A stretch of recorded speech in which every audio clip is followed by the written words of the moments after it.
Experiment verify Ohm's law. अगर तुम्हारी बातें नहीं हुई होंगी ना तो बाहर गार्डन है, वहां पे जाओ, झूला झूलते बातें करो, 1 घंटे के बाद घर को चले जाओ। Experiment verify Ohm's law. तो किस तरह से होता है? ओम्स लॉ के अकॉर्डिंग अगर मैं बात करूं तो यहाँ पे करंट है, यहाँ पे वोल्टेज है, ठीक है, और यहाँ पे करंट है। तो ये स्ट्रेट लाइन ग्राफ बनता है। कैसा बनता है? Straight line. क्यों? क्योंकि ये डायरेक्टली प्रोपोर्शनल है दोनों एक दूसरे से। ये इंक्रीज होगा तो ये भी अल्टीमेटली इंक्रीज होगा, तो ये हमेशा हमको स्ट्रेट लाइन ग्राफ मिलेगा। अब ऐसा तो ये पर्टिकुलर थ्योरेटिकली बोला है कि स्ट्रेट लाइन ग्राफ मिलेगा, बट कैसे मिलेगा? तो इसके लिए हम क्या करते हैं? एक वेरिफिकेशन करते हैं, और वेरिफिकेशन में हम क्या करते हैं? एक सर्किट यूज करते हैं जिसमें हम एमीटर लगाएंगे, ठीक है, एक रेजिस्टेंस लगाएंगे उसको, और नीचे क्या करेंगे? एक रियोस्टेट लगाएंगे, ठीक है।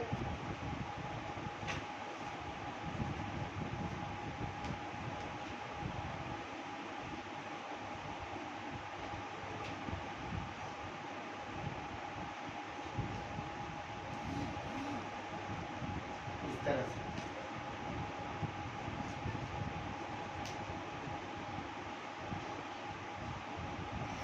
ठीक है ना। एक रियोस्टेट अप्लाई किया हमने, वो रियोस्टेट में अरेंजमेंट है, हम रेजिस्टेंस को कम या ज़्यादा कर सकते हैं। अगर हम इस साइड शिफ्ट करेंगे तो रेजिस्टेंस इंक्रीज होगा, इस साइड शिफ्ट करेंगे तो रेजिस्टेंस डिक्रीज होगा। तो हमने क्या किया? यहाँ पे आई गिनेंगे, बैटरी जो है हमारी फिक्स है, ठीक है, प्लस और माइनस, ये बैटरी है।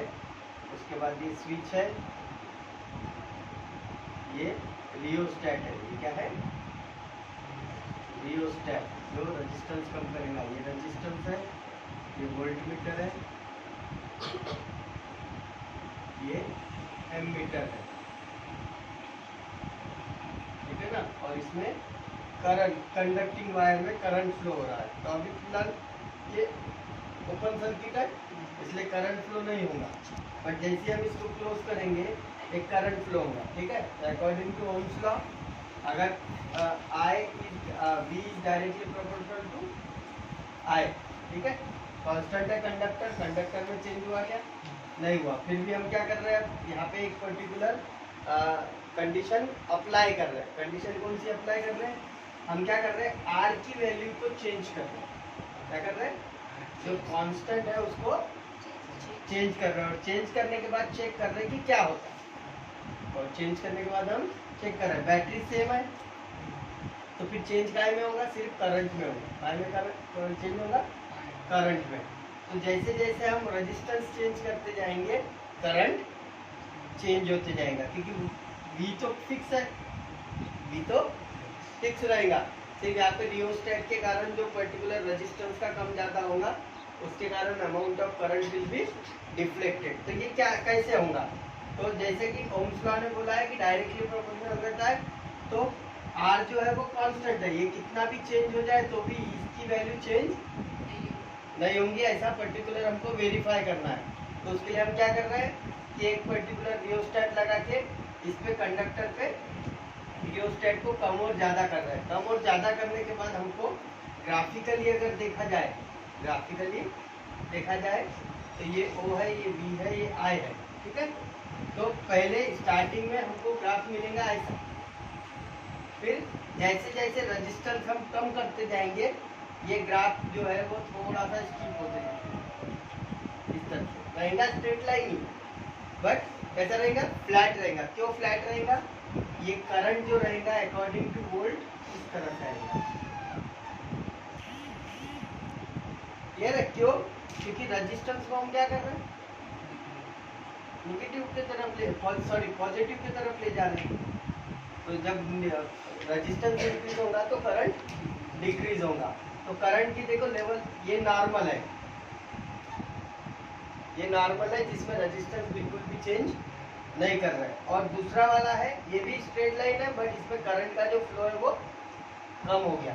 देखो यहाँ पे करंट का फ्लो ये लेवल पे था और इसी पॉइंट पे करंट का फ्लो ये लेवल पे है, तो दो अलग अलग पॉइंट है। ये दो अलग अलग पॉइंट क्यों है? कांस्टेंट चेंज होने के लिए, राइट। तो ये जो रियोस्टैट का यूज किया, इसमें क्या किया हमने? रेजिस्टेंस के पावर को इंक्रीज किया, मतलब इसको इस साइड इसकी तरफ शिफ्ट किया। तो शिफ्ट किया तो क्या हुआ? रेजिस्टेंस इंक्रीज हो गया। ये प्लस ये, क्योंकि ये दोनों सीरीज में है तो एडिशन होगा। बट यही अगर इस साइड आए तो ये डिक्रीज होगा, इतना रेजिस्टेंस छूट जाएगा, ये सर्किट में इतना ही आएगा। तो ये करंट की वैल्यू जो रहेगी वो इसमें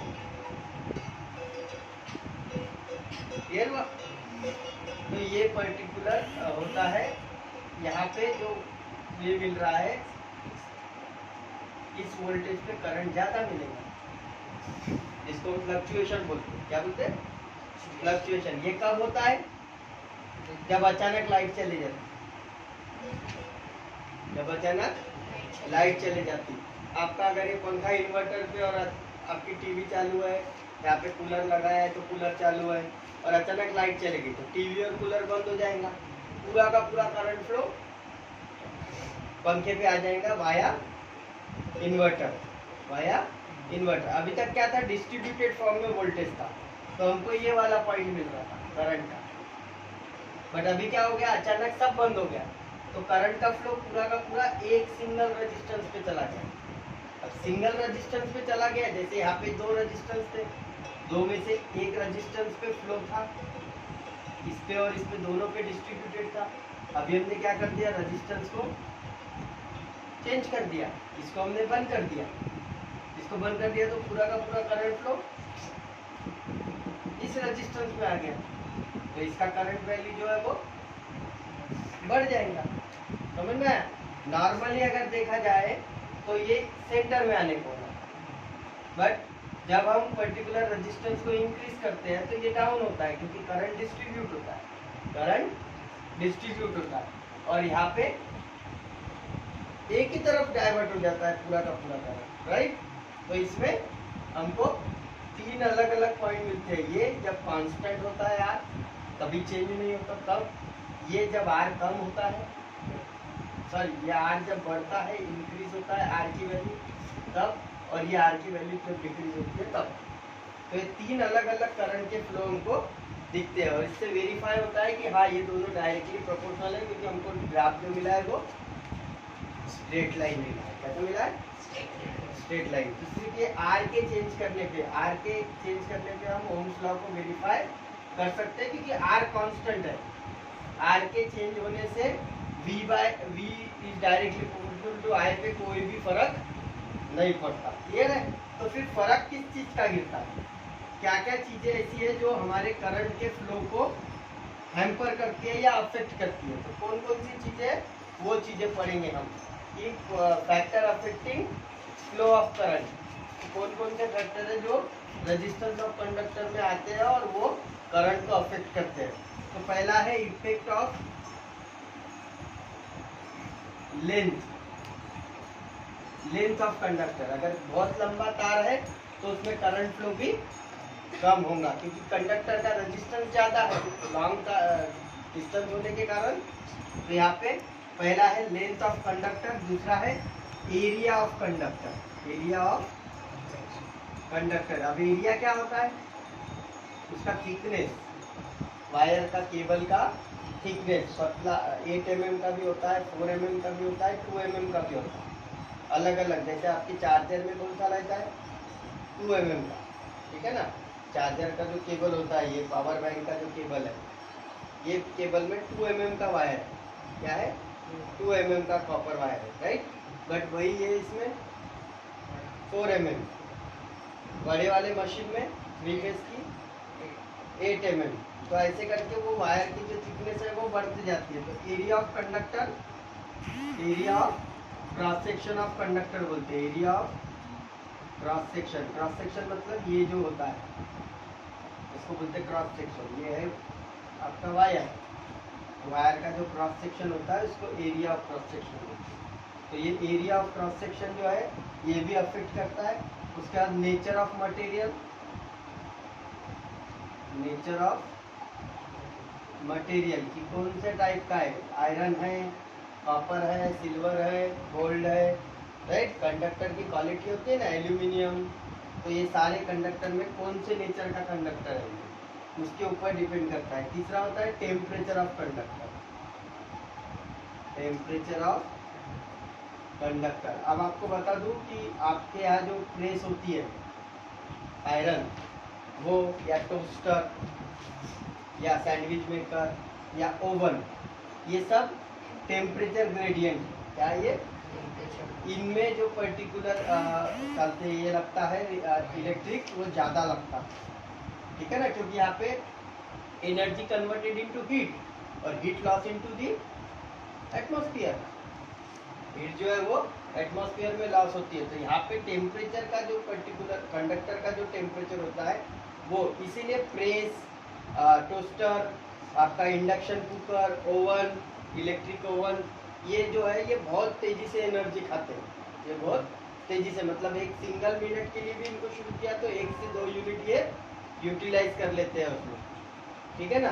तो ये जो यूटिलाइजेशन है due to temperature, due to temperature, क्योंकि ये पूरे जो जितने भी मैंने अप्लायंसेस के नाम बताए सब में हीट का सबसे इम्पोर्टेंट रोल होता है। प्रेस करने के लिए जब तक प्रेस गर्म नहीं होती वो कपड़ों को आयरन नहीं करती है, राइट। वैसे टोस्टर ब्रेड को कैसे टोस्ट में कन्वर्ट करेगा जब तक वो गर्म नहीं होगा, ठीक है ना। वैसे पिज़्ज़ा मेकर का जो ओवन होता है वो भी, उसका एलिमेंट जब तक हीटिंग नहीं होगा वो पिज़्ज़ा पकेगा ही नहीं, क्या पर्टिकुलर बेक ही नहीं होगा। तो ये सारी चीज़ों में टेम्परेचर जो है वो लॉस हो रहा है, अपनी एनर्जी को लॉस कर रहा है, इसीलिए यहाँ पे conductor, temperature of conductor is important. इन सब अप्लायंसेस में अगर हम एलॉय का यूज़ करेंगे, इसका यूज़ करेंगे एलॉय का, तो हमको ये बेनिफिशियल रहेगा, मतलब यहाँ पे हीट लॉस जो रहेंगी वो कम होंगी, इलेक्ट्रिसिटी भी कम लगेंगी। अब ये क्यों लगेंगी इसके बारे में हम और पढ़ेंगे आगे फर्दर में, जब रेजिस्टिविटी के बारे में पढ़ेंगे तब इसके बारे में और डिटेल में पढ़ेंगे। तो ये 3 चीज़ें हैं, 4 चीज़ें हैं जो पर्टिकुलर करंट को अफेक्ट करती है कंडक्टर में चेंज होने के बाद, कंडक्टर में चेंज होने के बाद। सिंपल जो पर्टिकुलर करंट का क्या बोलना है कि जो ये कंडक्टर की लेंथ है, इसमें जो एरिया पर सेकंड में जितने का चार्जेस क्रॉस होते हैं उतना उसमें करंट फ्लो होता है। करंट का फ्लो भी ज़्यादा होगा, चार्जेस का कम फ्लो है तो करंट का फ्लो भी कम होगा। तो ये पर यूनिट एरिया में जो पर्टिकुलर चार्जेस का फ्लो हो रहा है, इस फ्लो को बोलते हैं रेजिस्टेंस। इस फ्लो को क्या बोलते हैं? रेजिस्टेंस। और ये रेजिस्टेंस के लिए अगर सोचो मैंने ये कंडक्टर है आपका, ये कंडक्टर में एक x amount of current flow हो रहा है, ठीक है ना। अब इस कंडक्टर को मैंने क्या किया, जस्ट डबल कर दिया, मतलब एक के साथ एक और जोड़ दिया, तो अब इसका एरिया बढ़ गया, राइट। और ये लेंथ को मैंने आधा कर दिया, क्योंकि मोड़ दिया ना मैंने, तो ये आधा कर दिया तो लेंथ आधी हो गई, राइट, और थिकनेस बढ़ गई। तो अब चार्जेस ज़्यादा फ्लो होंगे कि कम फ्लो होंगे?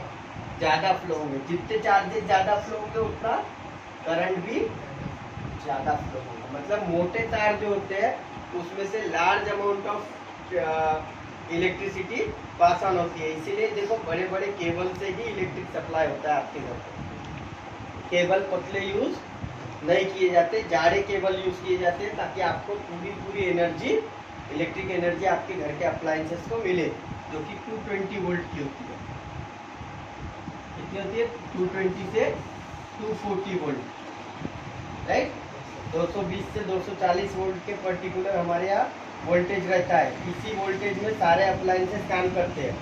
अगर ये वोल्टेज डाउन हुआ तो जो बड़े अप्लायंसेस है वो काम करना बंद कर देते हैं। जैसे आपके यहाँ इलेक्ट्रिक मोटर होगा तो इलेक्ट्रिक मोटर काम नहीं करता, फ्रिज काम नहीं करता, ठीक है, एसी काम नहीं करता। उसके बाद आपके यहाँ अगर इंडक्शन कुकर है तो इंडक्शन, चूल्हा है तो इंडक्शन काम नहीं करता, माइक्रोवेव होगा तो माइक्रोवेव काम नहीं करता। अगर 220 वोल्ट से नीचे अगर वोल्टेज गया, ठीक है, कह रहे ना, टीवी बड़ा वाला जो स्मार्ट टीवी आता है नाउअडेज, वो भी काम नहीं करता अगर आपका वोल्टेज डाउन होता है तो। और ये वोल्टेज अगर डाउन और आप होते रह रहा है कंटिन्यूअस में, तो आपकी ये अप्लायंसेस जल्दी खराब होते हैं, ये अप्लायंसेस जल्दी। इसके लिए हम क्या करते हैं, उनके साथ स्टेबिलाईजर लगाते हैं। देखो ऐड आती है ना स्टेबिलाईजर की, कि भाई आपके इक्विपमेंट के साथ आपको या तो पर्टिकुलर सीपी वो यूपीएस लगाओ बोलते हैं, यूनिवर्सल पोर्टल सिस्टम, जिसमें पर्टिकुलर जो इलेक्ट्रिक करंट होता है वो एकदम कांस्टेंट फ्लो होता है, उसमें कोई भी गड़बड़ नहीं होती। तो स्टेबिलाईजर लगाने को बोलते हैं इन इक्विपमेंट के साथ। टीवी भी है तो उसके साथ स्टेबिलाईजर लगाना पड़ता है, फ्रिज भी है तो उसके साथ स्टेबिलाईजर लगाने को बोलते हैं। अगर तुम बड़ा स्टेबिलाईजर ले लेते हो तो आपके चारों पांचों इक्विपमेंट एक ही स्टेबिलाईजर पे हो जाते हैं। इसमें क्या होता है, अचानक जब लाइट जाती है तो 0 वोल्टेज हो जाता है, ठीक है, और फिर 0 वोल्टेज होने के बाद अचानक लाइट आती है तो पूरा का पूरा करंट फ्लो एक साथ आता है पंच के जैसा। तो जब वो पर्टिकुलर अप्लायंसेस को हीट करता है तो अप्लायंसेस के जो सर्किट होते हैं वो बर्न आउट होने के चांसेस होते हैं due to large flow of current, ठीक है ना, लार्ज फ्लो ऑफ करंट। तो इसके लिए स्टेबिलाईजर जरूरी है। तो क्या होता है, ये करंट जो है डाउन हुआ तो भी स्टेबिलाईजर का डाउन होगा, और आया भी तो स्टेबिलाईजर में आएगा। स्टेबिलाईजर क्या करेगा, इनको एकदम जितना इनकी रिक्वायरमेंट है ना उतना ही करंट फ्लो करेगा, उतना ही करंट फ्लो करेगा। आपके घर में अगर कंप्यूटर होगा ना तो आपके यहाँ यूपीएस भी होगा, ठीक है ना।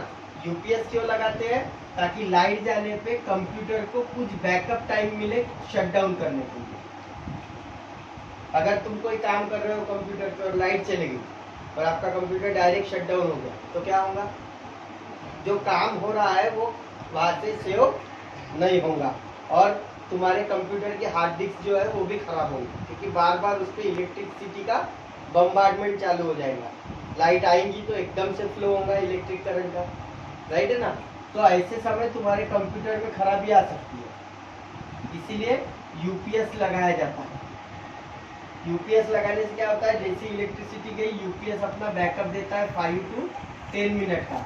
उस पीरियड में आप आपके कंप्यूटर को जो भी वर्किंग कर रहे हो उसको सेव करके आप शट डाउन कर सकते हो। कंप्यूटर शट डाउन करने तक का समय मिलता है, और उसके बाद जब लाइट आती है तो यूपीएस में उतना करंट आता है, उसके बाद यूपीएस उसको अलाउ करता है कंप्यूटर तक पहुंचने को। तो लार्ज अमाउंट ऑफ ये जो है वोल्टेज, ये फ्लक्चुएशन आने के बाद हमारे पर्टिकुलर इसको सर्किट को कोई भी हार्म नहीं होता। तो ये particular length, affect of length और अफेक्ट ऑफ एरिया में यही एक बेसिक चीज होती है कि यूपीएस का जो कंडक्टर होता है वो ज्यादा होता है as compare to other equipment, other appliances, या फिर आपके पूरे अप्लायंसेस में फ्यूज लगे होते हैं। क्या लगे होते हैं, फ्यूज। हम देखो कोई कोई चीज जैसे बंद होने के बाद चालू नहीं होती तो हम क्या बोलते हैं, इसका फ्यूज उड़ गया। फ्यूज और पिघल जाने के बाद सर्किट ब्रेक हो जाता है और तुम्हारे अप्लायंसेस को कुछ भी नहीं होता। जैसे कि ये टीवी लगी है आपकी, टीवी के यहाँ पे आपने अगर फ्यूज लगा दिया, ये फ्यूज में लीड का वायर रहता है और ये सादा कंडक्टर, ये कॉपर कंडक्टर, ये कॉपर कंडक्टर, बीच में फ्यूज है। अब सॉरी, यहाँ पे 220 वोल्ट का वोल्टेज है, अचानक लाइट चली गई, 0 हो गया। 0 होने के कारण क्या होता है, ये जो करंट फ्लो है ये बंद हो जाता है एकदम से, राइट। फिर लाइट आने के बाद वापस से एकदम से 220 वोल्ट आ जाता है। तो ये जो है तेजी से जाता है, एकदम स्पीड में जाता है, ठीक है ना, डिस्ट्रीब्यूशन। तो उस समय नहीं है कि इसमें हीट, जितनी स्पीड रहेगी ना इलेक्ट्रिसिटी की उतनी हीट जनरेट होती है, और ये हीट इसमें आती है, और ये लीड का वायर क्या हो जाता है, यहाँ से ब्रेक हो जाता है। जैसे ब्रेक हुआ ये सर्किट जो है ये ओपन हो गया, और सर्किट ओपन हो गया तो करंट फ्लो नहीं जाएगा, तो तुम्हारा इक्विपमेंट जो है, जो भी टीवी, फ्रिज जो भी रहेगा वो यहाँ पे सेव हो जाएगा। तो फ्यूज एक इम्पोर्टेंट रोल प्ले करता है अगर हम कोई भी हमारे सिस्टम में लगाते हैं तो, ठीक है ना।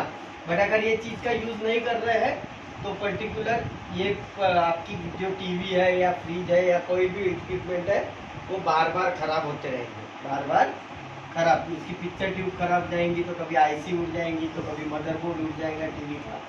तो ये सब due to fluctuation of current voltage के फ्लक्चुएशन के कारण ऐसा होता है। तो इसमें कैसे लेंथ, तो लेंथ के लिए अगर मैं बात करूं तो R is directly proportional to L।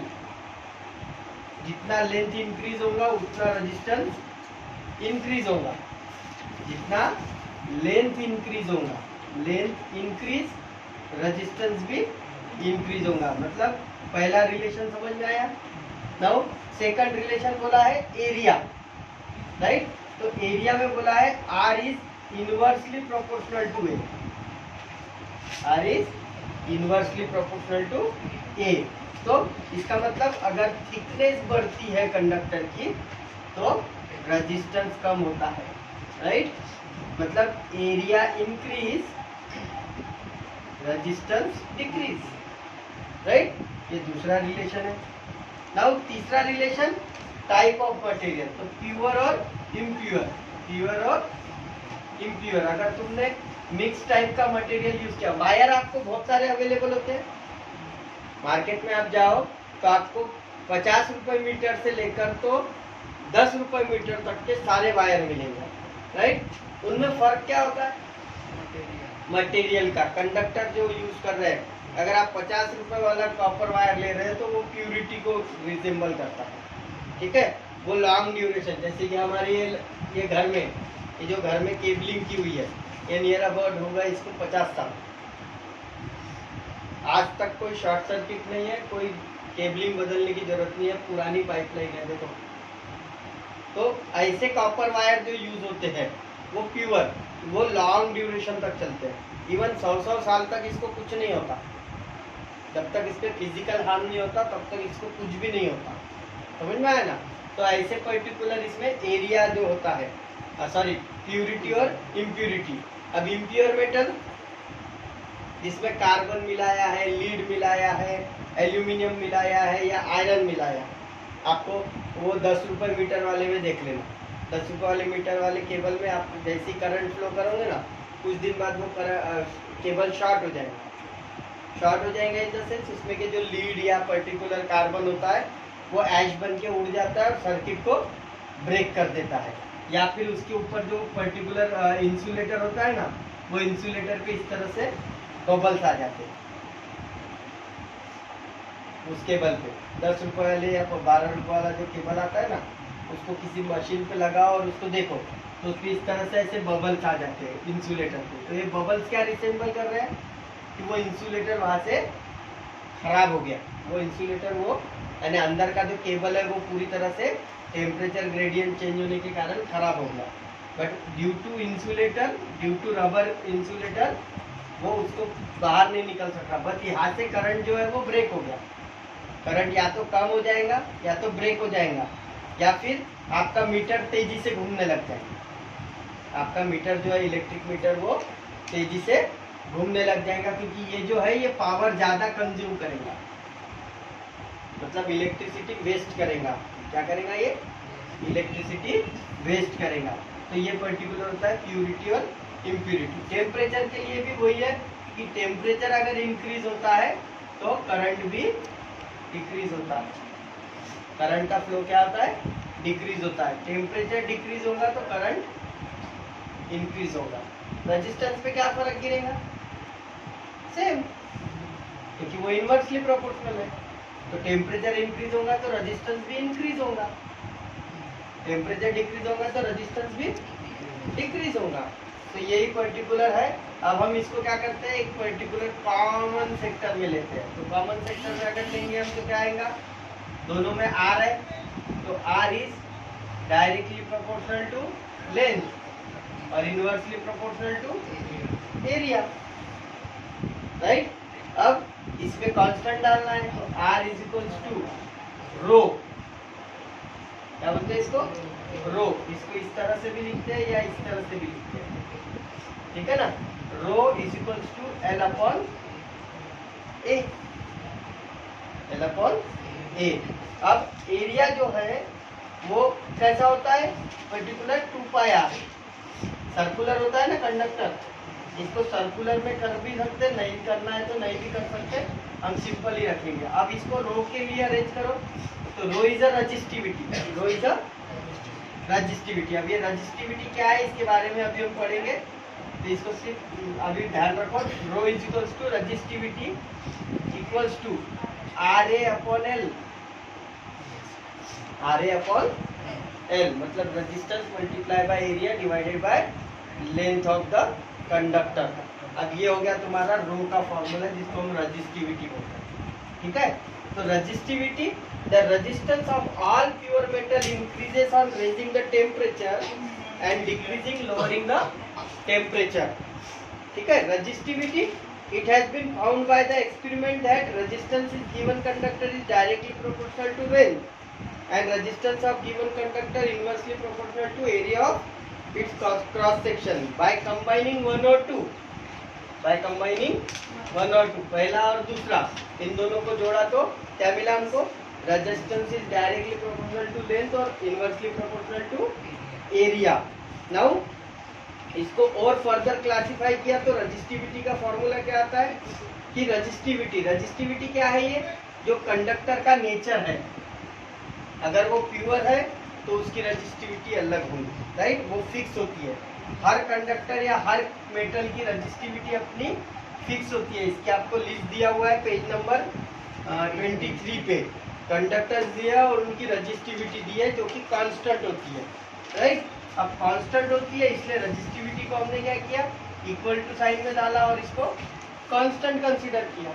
But now हमने कांस्टेंट के अगेंस्ट अगर काम करते हैं तो हम रिलेशन निकाल सकते हैं कि रेजिस्टेंस, एरिया और लेंथ से किस तरह से करंट का अप एंड डाउन होता है। तो इस पे अगर हम बात करते हैं तो resistivity of the substance is numerically equal to the resistance of the rod of that substance which 1 meter long and 1 square meter cross section. तो एक रजिस्टिविटी के लिए अगर मैं बात करूं तो 1 मीटर लॉन्ग और 1 mm का उसका स्क्वायर मीटर का एरिया, ठीक है ना, एरिया ऑफ क्रॉस सेक्शन, ये एरिया और ये लेंथ। इसके अकॉर्डिंग अगर 1 मीटर है, ये लेंथ है 1 मीटर और ये एरिया है 1 मीटर mm³ स्क्वायर, तो इन दोनों का अगर मैं लेता हूँ 1 मीटर स्क्वायर अपॉन 1 मीटर, साथ में रेजिस्टेंस आता है तो ओहम मीटर, ये उसका सिंबल आएगा क्योंकि ये m और ये m कैंसल हो जाएगा, बचेगा क्या, रेजिस्टेंस का ओहम और इसका मीटर। तो ओहम मीटर इसका रेजिस्टिविटी का यूनिट कहलाएगा, ठीक है। अभी इसमें रेजिस्टिविटी के बारे में अगर मैं पूरी तरह से समझाऊं तो resistivity of the substance does not depend on the length और थिकनेस, लेंथ और थिकनेस के ऊपर डिपेंड नहीं होती है, वो नेचर और टेम्परेचर पे डिपेंड होती है। जो कि मैंने आपको पहले ही बताया कि सब्सटेंस अगर प्योर है तो उसकी रेजिस्टिविटी फिक्स होती है, उसकी रेजिस्टिविटी फिक्स होती है। साथ में टेम्परेचर अगर फिक्स है तो उसकी रेजिस्टिविटी फिक्स होती है at a constant temperature. Ohm's law में भी एक सेंटेंस पढ़ा था, एट अ कांस्टेंट टेम्परेचर, ठीक है। तो एट अ कांस्टेंट टेम्परेचर अगर मैं बात करूं रेजिस्टिविटी की, तो मेटल अगर प्योर है और कांस्टेंट टेम्परेचर है तो उसका रेजिस्टिविटी जो होता है वो एकदम फिक्स होता है। तो कांस्टेंट में ये दोनों के लिए जो है ये दोनों किस पे डिपेंड होता है, टेम्परेचर और नेचर, और ये दोनों का क्या लेना देना है, एरिया।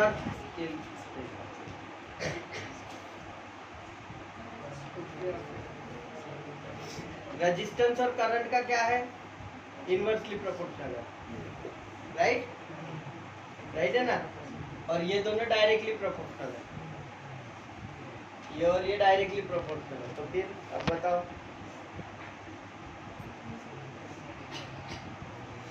रेजिस्टिविटी अगर कंडक्टर की इंक्रीज होती है तो करंट पे क्या फर्क गिरेगा, तो ये है तो करंट पे क्या फर्क गिरेगा,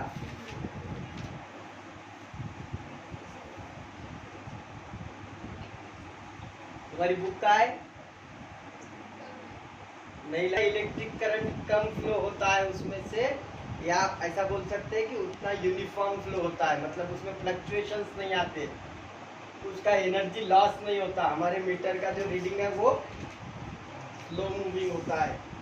हम जो पर्टिकुलर कॉपर वायर डालते हैं इतने महंगे महंगे, हमारे यहाँ केबलिंग जो होती है, आपको बता दूं कि इलेक्ट्रिक पाइप जितने का आता है ना, उससे महंगे, उससे 3 गुना महंगे केबल आते हैं। समझ में आया? तो 3 गुना महंगे केबल अगर हम डाल रहे हैं तो क्यों डाल रहे हैं? ताकि मेरे मीटर में वो जो करंट फ्लो हो रहा है वो यूनिफॉर्म रहे। जितना ये पंखा यूज कर रहा है उतना ही मीटर जले, उतने ही यूनिट उस पर दिखे जलते हुए। अगर मैं सड़ा हुआ वायर यूज करता था तो उसमें से करंट फ्लो ज्यादा होता था ना, हीट लॉस होती थी, करंट फ्लो ज्यादा होता था, मीटर तेजी से घूमता था, मीटर तेजी से घूमता था, राइट। तो जितनी रजिस्टिविटी कम रहेगी उतना मटेरियल गुड क्वालिटी रहेगा, क्योंकि उसमें करंट जो रहेगा वो एकदम नॉर्मल वे में फ्लो होगा, और नॉर्मल वे में फ्लो होगा तो मुझे मेरे यहाँ जो इलेक्ट्रिसिटी का बिल आएगा वो कम आएगा।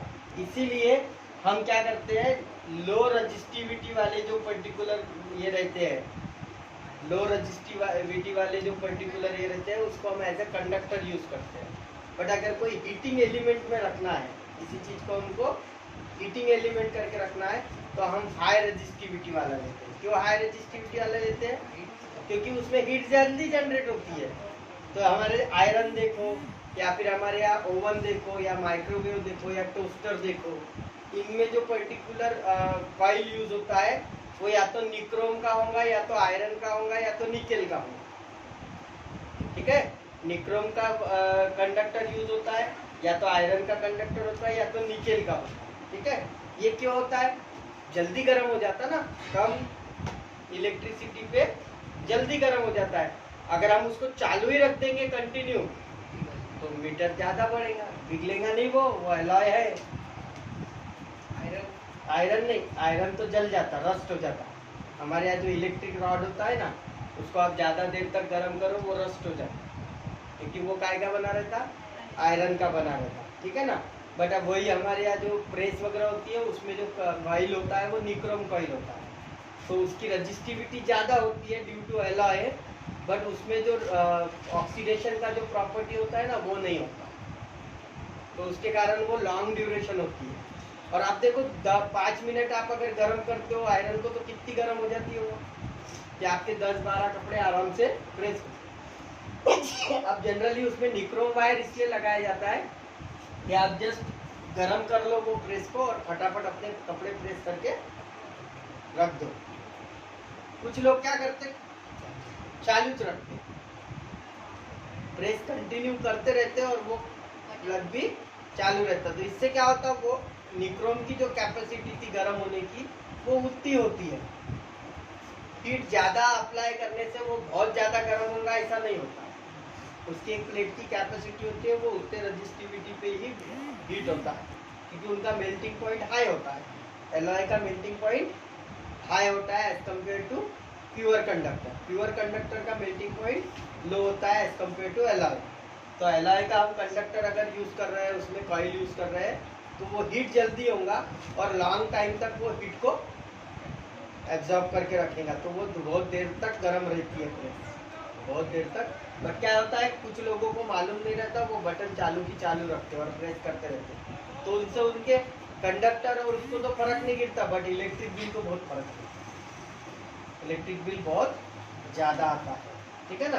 तुम्हारे यहाँ फ्रिज है, फ्रिज का कंप्रेसर बार बार बंद चालू होता है, एकदम से सडन आवाज करना शुरू कर देता है, फिर सडन शांत हो जाता है, तो वो क्या होता है, उसमें एक पर्टिकुलर सेंसर लगा होता है कि ये टेम्परेचर पे पहुंच गया फ्रिज, तो कंप्रेसर बंद हो जाता है।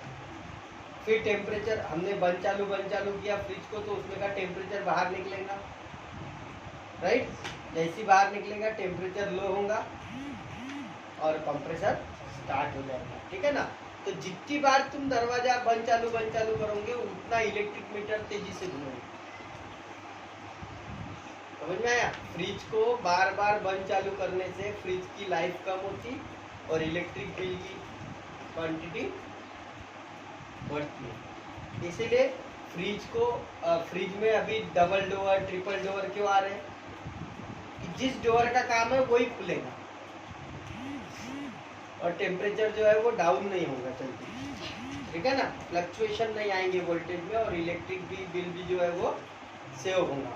इसीलिए डबल डोर ट्रिपल डोर आ रहे हैं। पहले क्या था, सिंगल डोर था, तुमको बर्फ भी निकालना है तो पूरा का पूरा फ्रिज ओपन करना पड़ता, राइट, या फिर सब्जी भी निकालनी है तो पूरा का पूरा फ्रिज ओपन करना पड़ता। अब क्या हो गया, फ्रीजर का डोर अलग हो गया, सब्जी का डोर अलग हो गया और बीच का कंपार्टमेंट अलग हो गया। मतलब जो भी चीज़ निकालनी है बस उतनी ही जगह खोलनी पड़ती है, तो उससे टेम्परेचर वेरी कम होता है। बट पहले के ज़माने में ऐसा नहीं था, तो वो फ्रिज बार बार खोलने बंद करने में उसकी लाइफ जल्दी खराब होती थी और वो बंद जल्दी हो जाती थी, राइट। तो उसमें इलेक्ट्रिक करंट जो है वो ज़्यादा लगता था। बट अभी 5 स्टार फ्रिज आते हैं, 3 स्टार फ्रिज आते हैं, 4 स्टार फ्रिज आते हैं, तो वो क्या होते हैं, 3, 4, 5 स्टार जो आजकल अप्लायंसेस आते हैं उसका मतलब क्या होता है,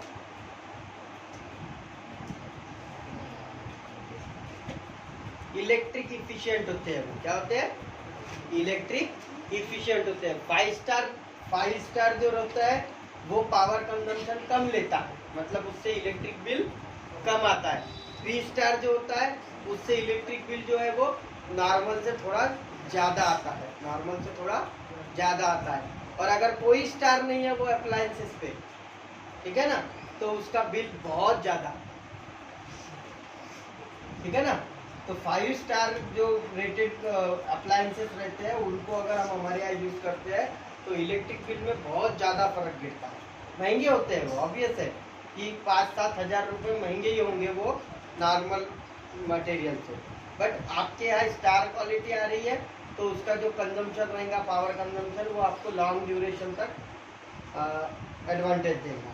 हम क्या होते हैं, वो 7,000 बचाने के लिए हमारे घर का इलेक्ट्रिक बिल 5,000 से इंक्रीज कर देते हैं और वो जितने साल रहेगा उतने साल वो बिल ज़्यादा आएगा। तो अल्टीमेटली वो 7,000 सेविंग के चक्कर में हमने 20,000 का लॉस कर दिया, राइट। तो 7,000 महंगी चीज़ लेने का, 5 स्टार चीज़ लेने का, इससे क्या होता है, हमारा इलेक्ट्रिक बिल का जो कंजम्पशन होता है वो बहुत कम होता है। आप देखो जितने भी बड़े बड़े होटल है ना, वहाँ पे फ्रिज लगे हुए हैं जिसमें केक्स रखे रहते हैं, राइट। उनके वो खाना जो नाश्ता जो बना के रखते हैं वो भी उसमें ही रखते हैं, ठीक है ना, और वो मिठाई जो रहती है वो भी उसमें ही रहती है, ठीक है ना। 5 स्टार रेटेड रहते हैं, आप देख लो उनके वहाँ पे जो प्लग लगा रहता है ना, वहाँ पे लिखा हुआ रहता है 5 स्टार रेटेड। क्यों 5 स्टार रेटेड वो यूज़ करते हैं, क्योंकि उनको बार बार वो जगह खोलनी पड़ती है। जितनी बार कस्टमर आता है वो कबर्ड उसको खोलना पड़ता है। अगर वो लो सस्ते वाले कंपार्टमेंट यूज़ करेगा तो उसको इलेक्ट्रिक बिल कितना आएगा, होटल वाले को उसका इलेक्ट्रिक कंजम्पशन कितना ज़्यादा होगा। इसीलिए वो क्या करते हैं, महंगा कंपार्टमेंट खरीदते हैं, महंगा फ्रीजर खरीदते हैं। क्योंकि देखो आइसक्रीम का जो फ्रीजर होता है वो दिन में कम से कम 100 बार ओपन क्लोज करता है आइसक्रीम देने के लिए, ठीक है ना। तो 10 बार अगर ओपन क्लोज करेगा और वो 0 रेटेड रहेगा तो उसको इलेक्ट्रिक बिल कितना आएगा, क्योंकि कितना बड़ा होता है वो, 2 आदमी 3 आदमी अंदर सो सकते हैं, इतना बड़ा फ्रीजर होता है, राइट। तो उसका इलेक्ट्रिक कंजम्पशन कितना ज़्यादा है, उसका कंप्रेसर कितना ज़्यादा रन होगा। तो ये सारी चीज़ें रजिस्टिविटी में वही चीज़ होती है कि 5 स्टार क्यों बोलते हैं, क्योंकि उसमें रजिस्टिविटी जो होती है कंडक्टर की वो बहुत लो होती है, बहुत ज़्यादा लो, मतलब प्योर फॉर्म ऑफ कंडक्टर उसमें यूज होता है, ठीक है ना। अब सिल्वर की बात करें तो आपकी जो घड़ी चलती है, राडो की घड़ी, या मैंने लास्ट टाइम भी समझाया था आपको कि घड़ी महंगी क्यों होती है, टाइटन की घड़ी, उसमें जो कंडक्टर होता है या उसमें जो कॉइल होता है घूमने वाला वो सिल्वर का होता है और उसका जो ड्यूरेशन होता है इसका वो लॉन्ग होता है, इसलिए ये घड़ियाँ महंगी होती है। जिसमें गोल्ड और प्लेटिनम के होते हैं वो शुरुआती 13 लाख से होती है घड़ी की, राडो, रोलेक्स, उसके बाद फॉसिल, ठीक है ना।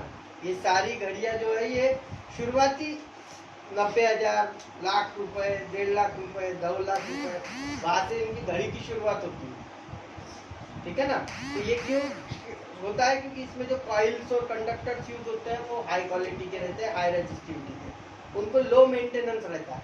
कैसा रहता है, लो मेंटेनेंस, वो कभी बंद ही नहीं होती घड़ियाँ, आप जैसे 2000 का रिबॉक का शूज ले लो, उसको 3 साल भी यूज करोगे ना वो फटेगा नहीं, तुम पहन पहन के बोर हो जाओगे मगर वो नहीं फटेगा। क्यों? ब्रांडेड है, गुड क्वालिटी मटेरियल। क्लियर है ना? तो यही सब चीजें होती है कि रजिस्टिविटी, जब हम इलेक्ट्रिक का इसकी बात करते हैं तो हमेशा रजिस्टिविटी चेक करके लेंगे कि 3 स्टार है, 4 स्टार है कि 5 स्टार है। Now it is 7 star also available, मतलब उसमें ऑलमोस्ट रजिस्टिविटी का जो रहता है वो इतना लोअर रहता है कि ऐसा बोल सकते हैं कि कॉपर और सिल्वर का एलॉय मिक्स करते हैं उसमें। इसीलिए उसकी कॉस्टिंग जो, जैसे मैकबुक एप्पल के जो लैपटॉप आते हैं वो 1 लाख से ऊपर के आते हैं। उनमें जो पर्टिकुलर मदरबोर्ड होता है वो एल्यूमिनियम या कॉपर का नहीं होता, वो सिल्वर का होता है, और उसका जो पर्टिकुलर लाइफ होता है वो बहुत लॉन्ग होता है। वो सेंसिटिव होते हैं, मतलब धीरे से नीचे गिर गया तो उसकी स्क्रीन खराब हो जाती है या उसका डिस्प्ले चला जाता है, बट उसका मदरबोर्ड जो है वो कभी खराब नहीं होता, क्योंकि मदरबोर्ड में सिल्वर फॉइल होता है, सिल्वर फॉइल होता है।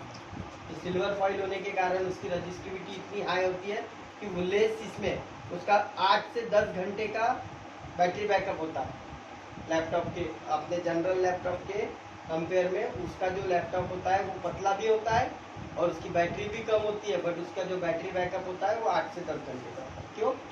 Due to resistivity. जो करंट फ्लो हो रहा है उसमें वो बहुत मेंटेन इसमें लेवल पे होता है, तो वहाँ पे करंट जो है वो सेव होता है। जितना ज़्यादा करंट सेव होगा उतना इलेक्ट्रिक बिल कम आएगा। ठीक है, तो रजिस्टिविटी के लिए बोलते हैं कि जितनी ज़्यादा रजिस्टिविटी रहेंगी उतना करंट फ्लो ज़्यादा होगा, जितनी रजिस्टिविटी कम होंगी उतना करंट फ्लो भी कम होगा। क्लियर हुआ? समझ में आया?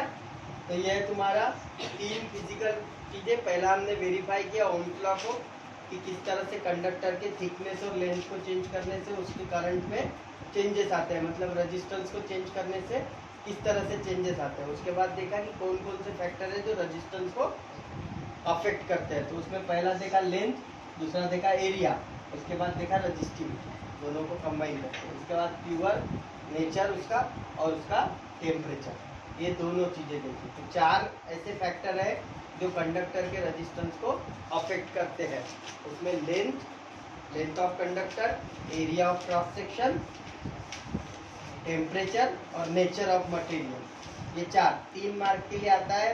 गिव द फैक्टर अफेक्टिंग और what is the relation between resistivity.